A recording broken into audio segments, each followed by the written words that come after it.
Wabarakatuh.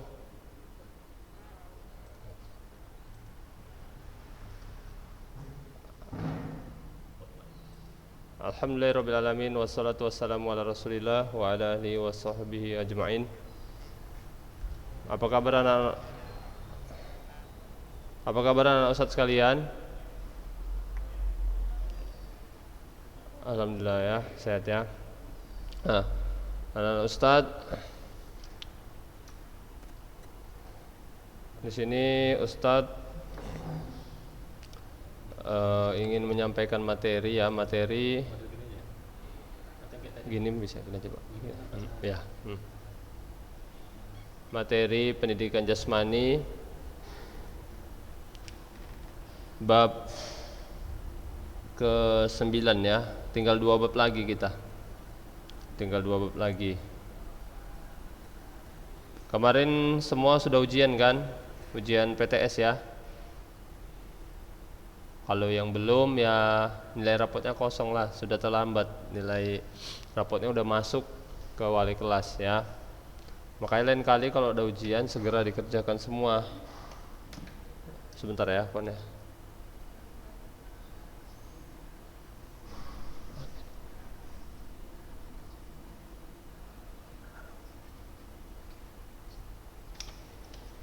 Ya, kalau ada ujian segera diselesaikan semua. Jangan ada ditunda-tunda, kalau waktunya remet. Nanti nilai rapotnya kosong.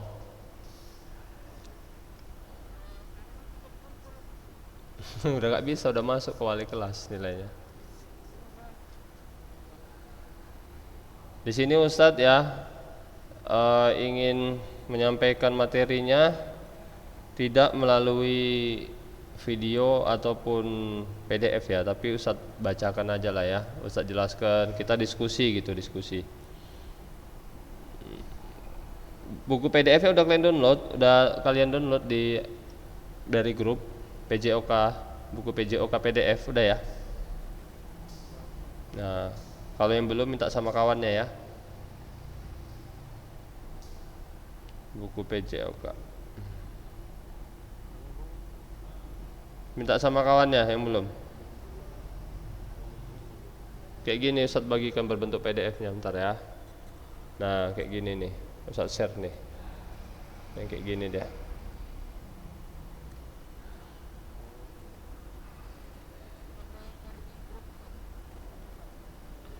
Nanti Ustadz share lagi ya. Siapa yang belum? Namanya siapa aja yang belum? Siapa yang belum?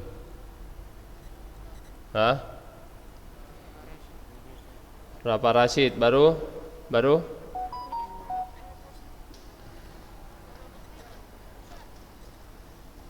Nah, ini nanti Ustadz share sama Rafia Rashid, minta sama si Rafia Rashid ya.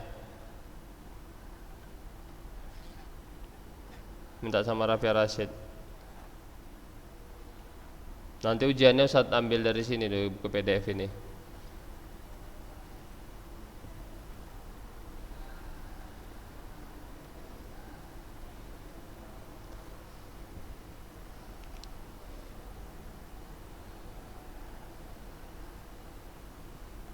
Iya, siapa yang nguap itu? Kuat kali nguapnya. Masih ngantuk?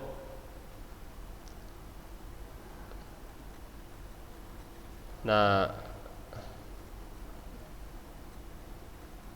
udah pada sarapan kan? Belum.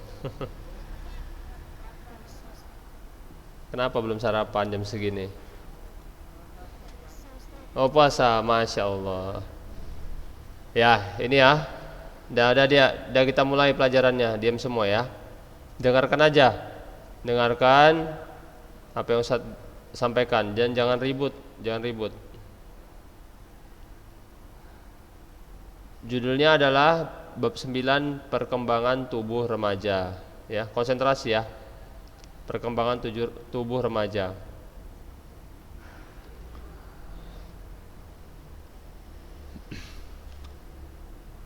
Sejak lahir, jasmani seseorang terus tumbuh berkembang, baik dalam bentuk badan, ukuran badannya maupun dalam daya kerjanya. Pertumbuhan dan perkembangan ini berjalan terus sampai seseorang menjadi dewasa. Ialah umur sekitar 25 tahun ya. Kalau seseorang sudah umurnya 25 tahun, dia tidak bisa lagi tambah tinggi ya. Tapi kalau tambah gemuk bisa. Tapi kalau tambah tinggi tulangnya nggak bisa ya. Batasnya 25 tahun ya. Maka dari itu kalau antum ingin tinggi badan bertambah dari sekarang, banyak makan makanan bergizi ya, makan makanan yang nutrisinya baik seperti sayur-sayuran, nasi ya, ikan-ikanan dan susu ya. Susu tapi jangan susu yang saset, yang satu saset 1.500, itu nggak ngaruh sama tinggi badan ya. Yang di warung-warung susu creamer itu nggak berpengaruh. Susu untuk peninggi badan ya. Dari sekarang bisa. Hah? Gimana? Susu kotak bisa. Susu Denko bisa juga sebenarnya. Denko itu ya. Tapi bukan susu-susu apa ya, susu bayi. Kalau Denko ada itu yang untuk umur berapa tahun ya, untuk belasan tahun masih ada itu kalau nggak salah Ustaz. Tapi yang penting jangan susu saset. Ada itu susu untuk tulang, ada di mall-mall, ada dijual itu khusus untuk pertumbuhan tulang.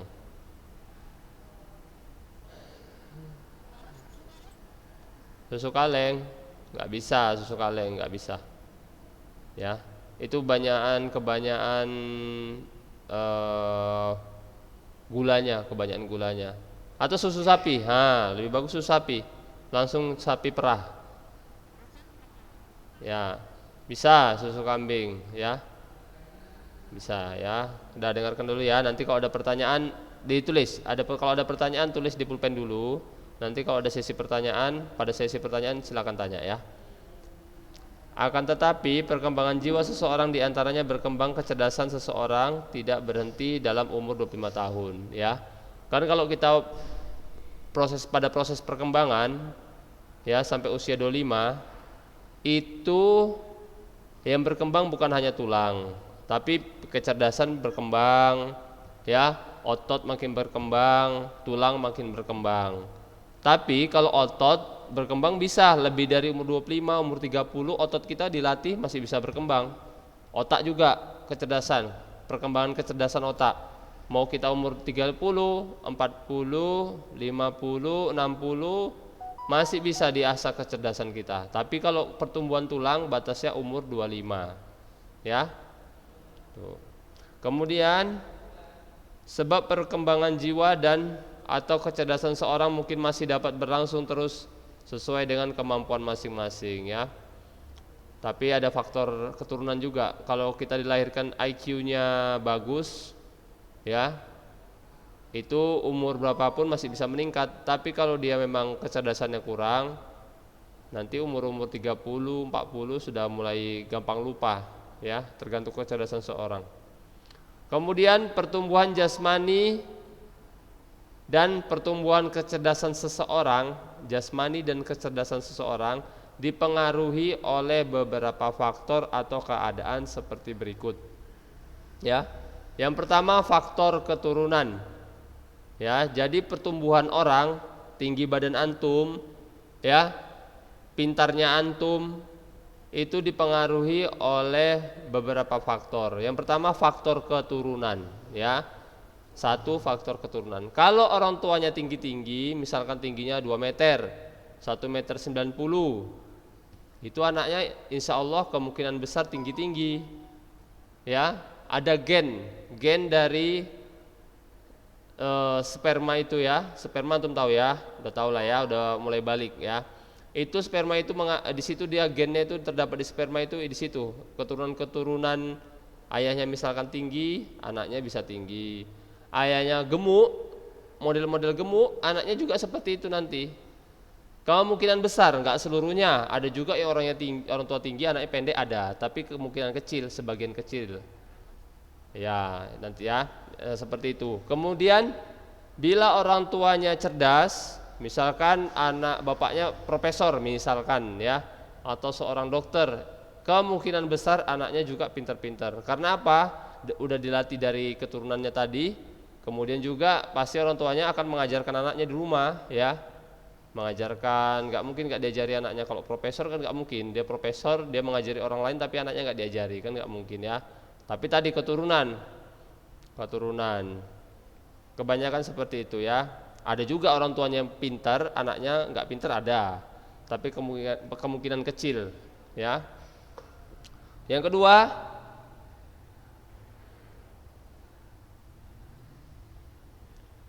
faktor pembawaan ya. Faktor pembawaan artinya perkembangan seseorang sudah ditentukan pula oleh keadaannya selama dalam kandungan. Misalnya pada anak-anak yang lahir dengan kelainan-kelainan pada bagian tubuh seperti busung kepala atau hidrosepalus. Antum tahu hidrosepalus? Hidrosepalus dia yang lahir kepalanya kayak raksasa, kepala raksasa. Isinya kayak tumor gitu. Tahu lah ya, pernah lihat di TV ya? Ya, hidrosepalus. Hidrosepalus itu bukan faktor keturunan, tapi faktor pembawaan. Misalkan orang tuanya kurang bersih ya, kurang bersih waktu saat mengandung, itu anaknya bisa jadi pembawaannya dari kandungan udah kena penyakit ya. Atau misalkan cacat, cacat kan semua itu kalau dari segi medis ya memang semua dari Allah Subhanahu Wa Taala. Tapi dari segi ilmu medis itu disebabkan oleh virus ya, itu tadi di bawah dari kandungannya udah faktor pembawaan. Mungkin orang tuanya tinggi, mamanya ini tinggi, tapi dia belum tentu anaknya itu tinggi tadi, belum tentu tinggi, bisa saja dia lahir cacat ya, atau dia KT, maaf cakapnya pendek orangnya gitu kan. Itu faktor pembawaan dari rahim. Nah seperti itu, bisa saja dari faktor pembawaan. Atau misalkan sumbing, maaf cakapnya sumbing, tahu sumbing lah ya. Sumbing itu juga faktor pembawaan, lahir dia udah sumbing gitu ya.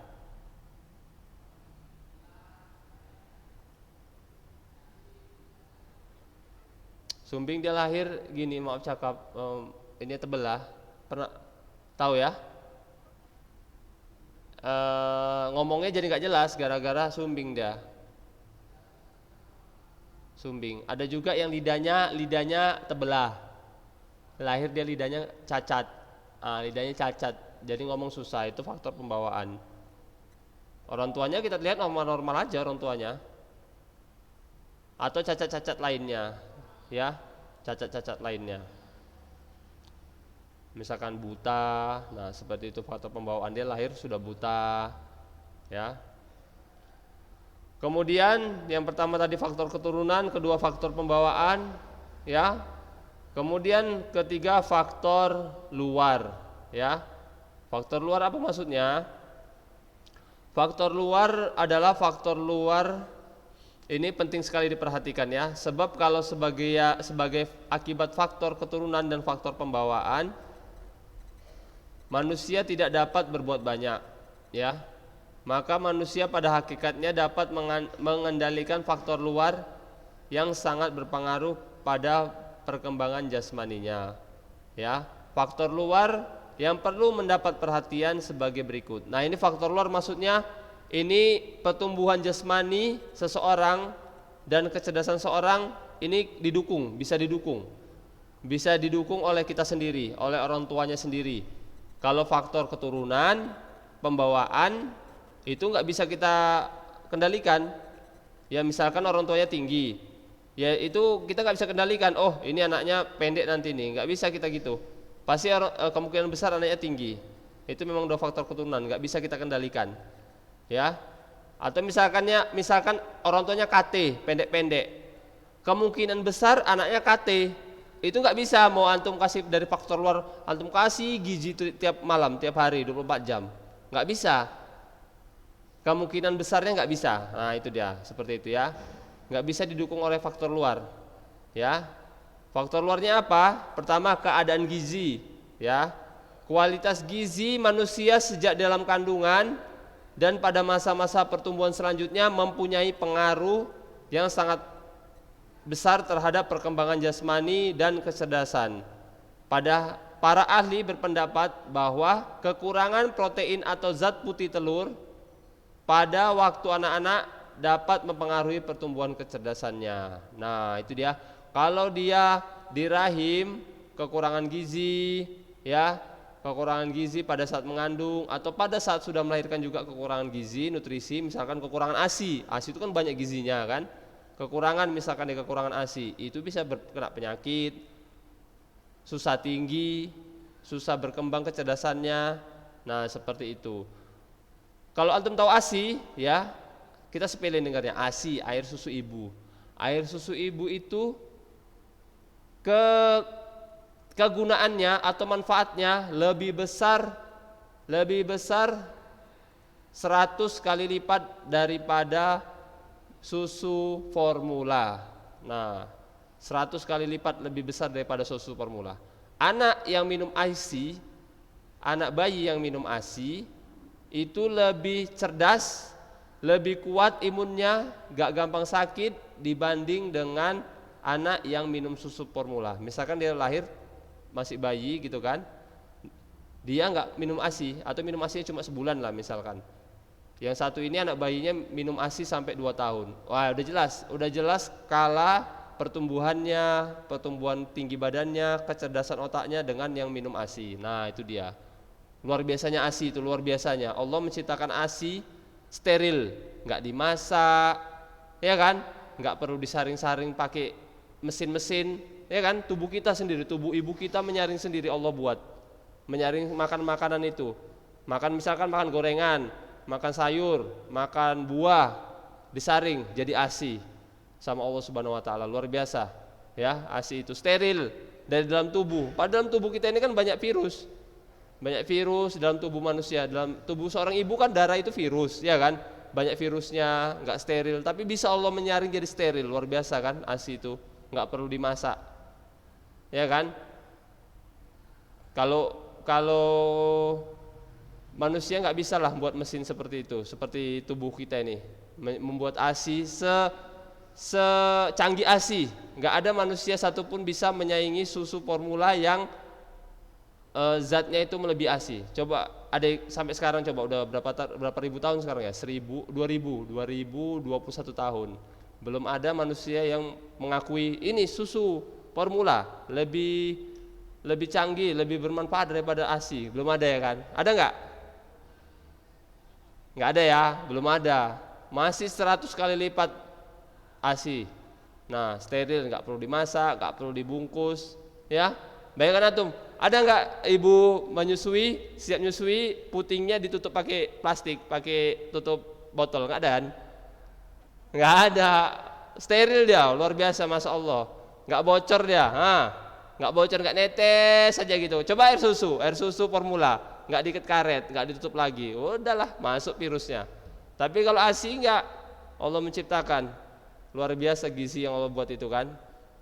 Nggak perlu ditutup, nggak ada kerannya dia, kerannya otomatis. Anak itu nyedot keluar, anak itu nggak nyedot mampet dia.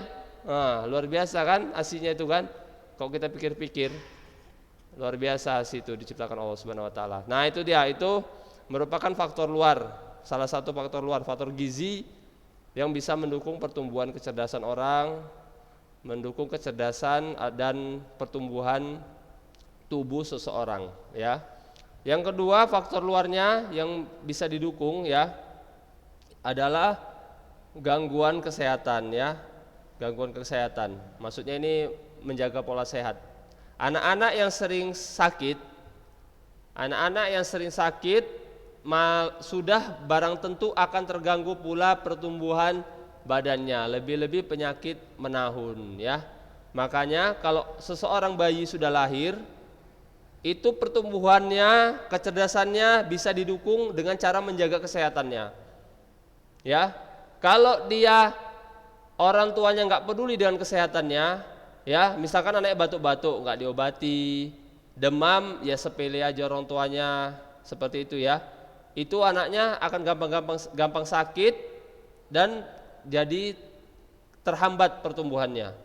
terhambat pertumbuhannya. Aturan gizi yang dalam tubuhnya ini untuk pertumbuhan tulang, untuk kecerdasan otak, ya, vitamin, gizi, zat-zat besi lainnya untuk mendukung pertumbuhan kecerdasannya, aturan untuk mendukung pertumbuhan kecerdasannya dia, jadi terganti untuk menyembuhkan penyakitnya, ya. Gizinya itu jadi untuk menyembuhkan penyakitnya, gizinya untuk daya tahan tubuhnya, bukan untuk pertumbuhannya. Nah, makanya dia pendek. Seharusnya gizinya ini untuk pertumbuhan dan kecerdasannya, malah gizinya ini untuk mengobati sakit-sakitnya dia tadi ini. Makanya gizinya itu nggak lari ke tulangnya, gizinya nggak lari ke kecerdasannya, malah untuk penyembuhan badannya dia ini, ya.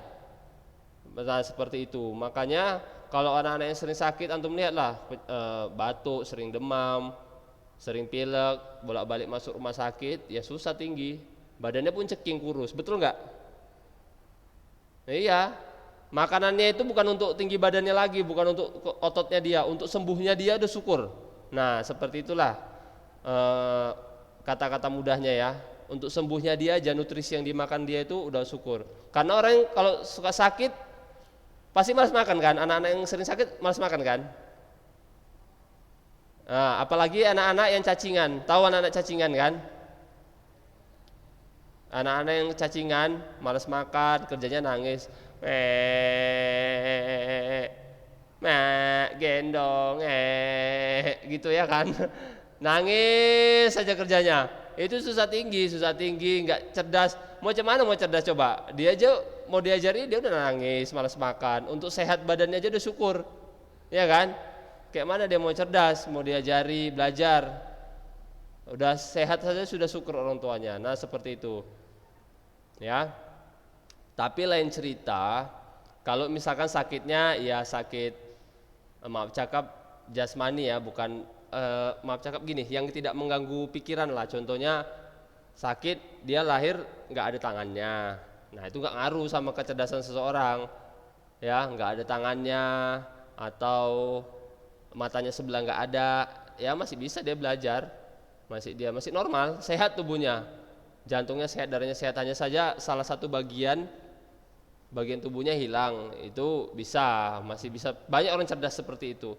Tapi kalau dia sakitnya misalkan mencret menahun, batuk menahun, ya, suka demam, nah itu susah lah mau cerdas kayak gitu. Mau mana mau belajar, ya kan, bolak-balik masuk rumah sakit. Nah, seperti itu ya. Tadi faktor gizi, yang kedua faktor gangguan kesehatan, yang C rangsangan, yang ketiga C rangsangan. Apa maksudnya rangsangan? Nah, rangsangan ini seperti ini ya. Dengan latihan-latihan jasmani atau berolahraga akan dirangsang untuk tumbuh menjadi lebih kuat dan sehat.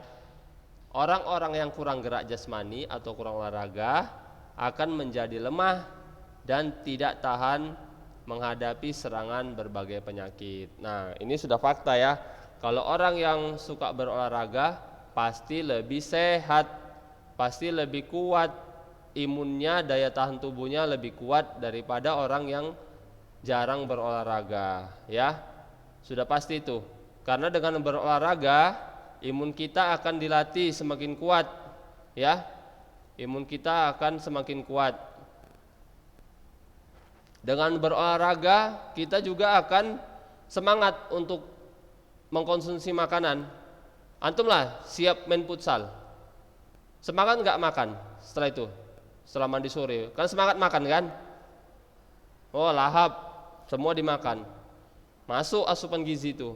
Tapi kalau kerjanya tidur main game, makan pun nggak semangat, kita lemes saja bawaannya, ya, lemes saja bawaannya. Nah, kemudian ketika berolahraga ada namanya hormon endorfin yang ada dalam tubuh kita ini. Hormon endorfin itu apa, Ustaz? Hormon endorfin itu akan keluar ketika kita berolahraga. Hormon endorfin itu membuat kita bahagia, membuat pikiran jadi rileks, happy. Nah, itu keluar kalau kita berolahraga.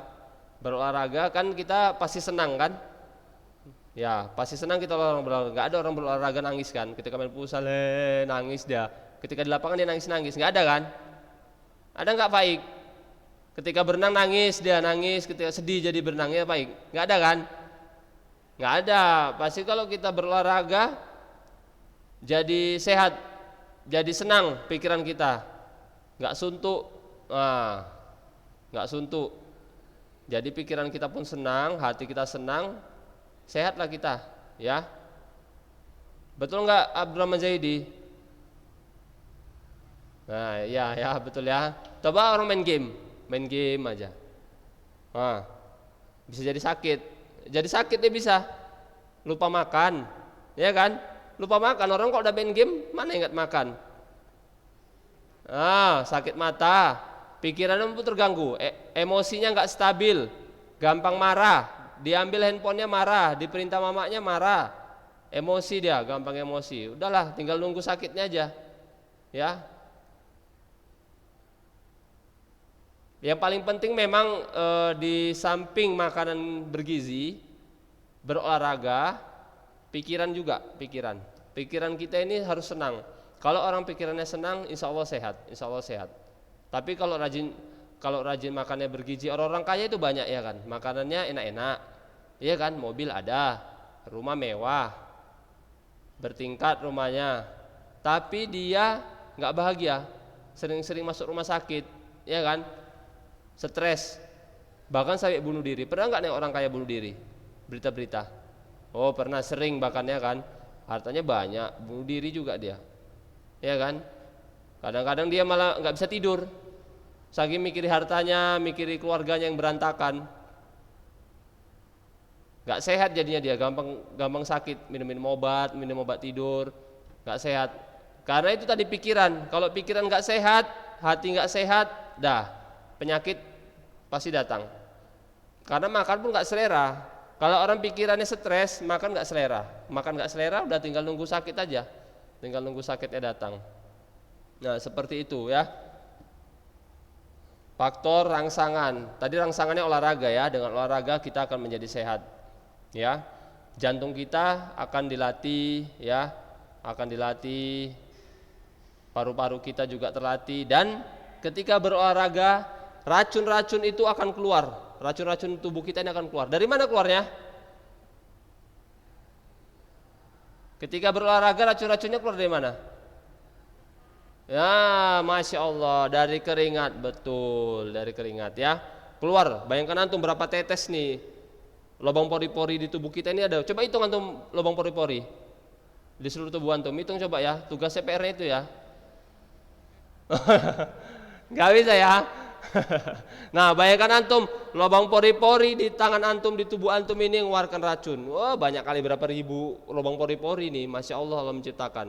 Bisa keluar dia, kalau kita berolahraga dia keluar sendiri, ya kan, nggak bocor dia, otomatis, ya kan. Kalau kita nggak berolahraga nggak keluar dia, itu otomatis. Allah, Masya Allah menciptakan tubuh kita ini kayak mesin dia, kayak mesin. Knalpotnya inilah kita, knalpot di tubuh kita ini banyak ya. Nggak terasa waktu udah habis. Sesi pertanyaannya minggu depan aja ya. Ya Nan Ustadz ya. Ya minggu depan udah habis waktunya ini ya. Udah habis Pak. Ya, kalau ada pertanyaan disimpan pertanyaannya. Minggu depan kita belajarin lagi tentang pertumbuhan remaja ya. Ustadz sudahi ya.